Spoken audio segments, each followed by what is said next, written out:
One of the oldest philosophical discussions to man.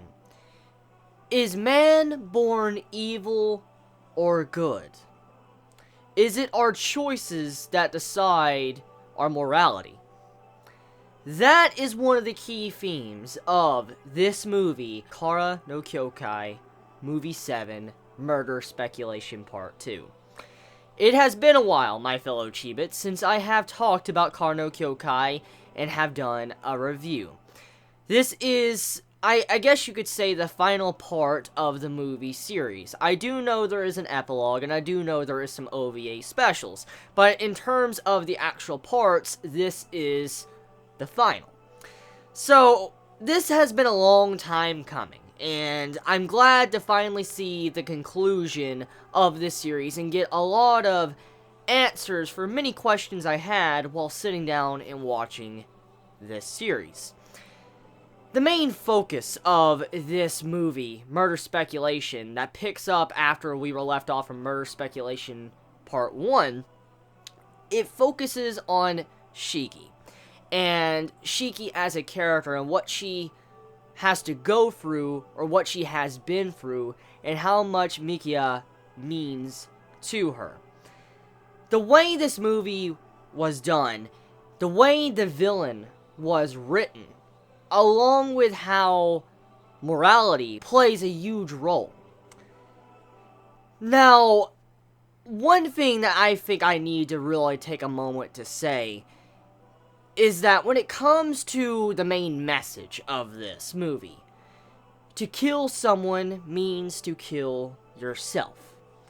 That is one of the main messages of morality when it comes to Murder Speculation Part 2. What does this overall phrase mean? That is the first thing we really need to break down. To kill someone means to kill yourself. You can only kill someone once in your life. So that means if you were to kill someone, and then you were to kill maybe 4 or 5 other people, or even one more person, that wouldn't be murder. Because the way that is done, it shows that you can only kill someone once, because when you kill someone, you damage your soul. It's been a discussion for a long time now amongst philosophers of how they talk about when you kill someone, it damages your soul to where some part of your humanity is gone, to where you're no longer yourself. And I can see how this does play a huge role in the series, because if you think about real life discussions about how someone acts after they kill someone, they usually show these traits of being slightly different, or they have PTSD. And then also how they act different to where they're kind of cold to killing someone. Like a part of you dies to where you can accept killing more people. And that's kind of how the entire phrase was trying to imply. When you kill someone, it's like your heart grows colder to where you can kill again and it won't be as hard. The villain of this movie was Ryo. Ryo was a character that we saw before in a previous movie that Soren was messing with, but we come to find out the true meaning of what he was doing. He was going to use Ryo to kind of go after Shiki, and he unlocked Ryo's origin, which was his devourer trait, to where he went back to his origin, his beginning of his soul, to where he was a beast that loved devouring things, eating and feasting. And the way this was done, it gave a lot of clarification to what the origin meant, and what has been briefly mentioned throughout the Kara no Kyoukai movie series. And to see how this was done, with how this poor character Ryo had his origin unlocked to where he was feasting on people, eating corpses, and he couldn't really control this murderous impulse that he had inside of him, it reflects on to Shiki. As we know, Shiki's character has been constantly shown to have this side to her that she wants to kill. She wants to kill someone, or she has this murderous impulse to where she just wants to slit someone's throat. But we come to find out and get clarified that Shiki hasn't really ever killed anyone. What we thought from the first movie, in the first couple movies, when we thought Shiki killed someone, that is incorrect. Shiki has never killed someone. Even though she's come close to killing someone, maybe ripping off a limb, or almost killing them where they lack, blood, she has never actually finish someone to where they die. And the way this is brought up is the moral message of what this story tries to let us know. The first half took a lot of time to make us believe that Shiki was the main culprit. She was the one that was killing everybody in the movie, and she's the one that killed in the past. And then when we got to the reveal of our main villain, Ryo, that looks identical to Shiki, that is when the main message started to come unfold. I love the way the main villain was introduced. When you see that clashing scene where Shiki goes up against Ryo, and you see this person that looks identical to Shiki, but has a male voice, it really goes to show you the mystery of what this movie is trying to provide, and what it's really trying to nail at you and get it into your heart or your head, what the message was.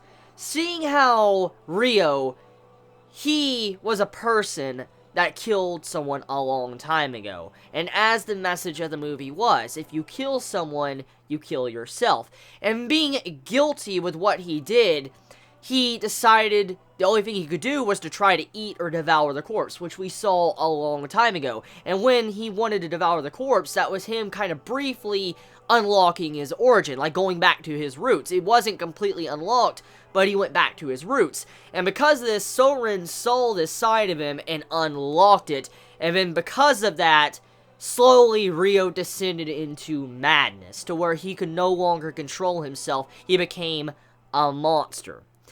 And the way this was done was beautifully executed when it showcased the differences between Shiki and him, and how he constantly tried to make it where Shiki would cross that line. Which brings a really Joker-type theme to this movie. Even though, you know, Ryo is not exactly like Joker, there is some form of traits of Joker you can see in Ryo. Because if you remember, Joker is the type of character that constantly wanted to kind of make Batman break his golden rule. Break his rule of, I want you to kill. I want you to kill someone. I want you to kill a person. Kill me. Hit me. You know, stuff like that. And when you see this, you could kind of assume that Ryo is that type of character. The entirety, or the last half of the movie, or his entire motive, was to force Shiki to cross that line to where she killed someone, or killed him.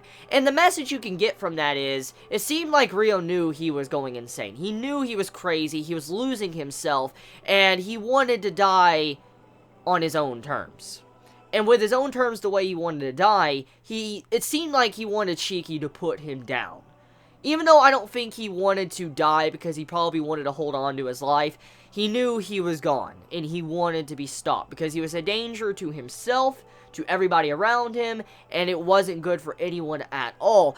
And the way it also reflects this with Mikia, of how the majority of the movie, about 90% of the movie, he wants to help his best friend that he knew in the past. He wants to help his friend. He wants to help him out of this ordeal of his origin being unlocked and how he's become a monster. He wants to do anything he can to help his friend out. But as the movie goes on and you get to the final scenes to where Shiki's being assaulted or about to be raped by Ryo, and then you see it to where Mikia is trying to save her, and then all of a sudden Ryo attacks him, and we get to see the full scale of the insanity of what Ryo is. You see the change in shift in personality that Mikia looks at Ryo after that. You see it to where he doesn't really feel as compassionate. He realizes that Ryo is gone. There is no saving this man. And to see the way he displayed that in his final actions, he continued to crawl away from him, didn't accept the drug, he fought back with his own way, of course.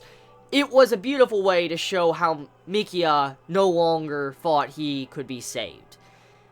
And it's very ironic when you look at the entire picture of the story of how Mikia was trying to stop Shiki from crossing that line, but it was because of Mikia that Shiki crossed that line to begin with. Very ironic storytelling when you think about it.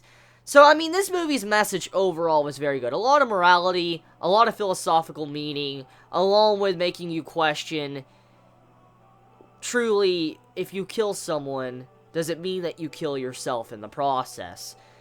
This was a really good Shiki-based movie that really took the time to focus on her and finally give the ribbon on top to her character, what she truly is, and what Mikia means to her. And the final moments of the series, to when you see Shiki kind of cast aside this cold personality and she shows her softer, kind side, it was a great way to just conclude the movie, to show that Shiki has finally realized how much Mikia means to her. So quite the well-done movie. Beautifully executed.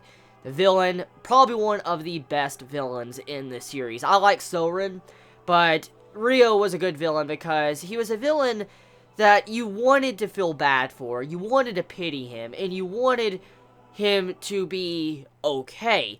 But then, on one other side, you're like, this guy needs to be stopped, he needs to die. And that's kind of the moral line, or the message of the movie as well. Shiki was the line of, this person needs to be stopped. And Mikia was the line of, let's try to save him, I pity him, he's my friend, there has to be something. And that's kind of the balance of the movie, the way it was shown, and then also the tendencies to when you never really knew if Ryo was sane or not in any given moment, because it felt like he was the type of character that could snap, like he was a person that you could have a conversation with, a kind, compassionate conversation with, and then the next minute he snaps to where he wants to rip your head off. And we do get to see this displayed multiple times in the movie, and especially with the scene to where he actually hurts Mikia. When he hurts Mikia and then forces the drug into his body, and Mikia denies him and continues to kind of crawl past, you see it to where Ryo breaks. He breaks to where he's like, why aren't you taking it? You're going to die if you don't take it. And it shows you how his personality shifts.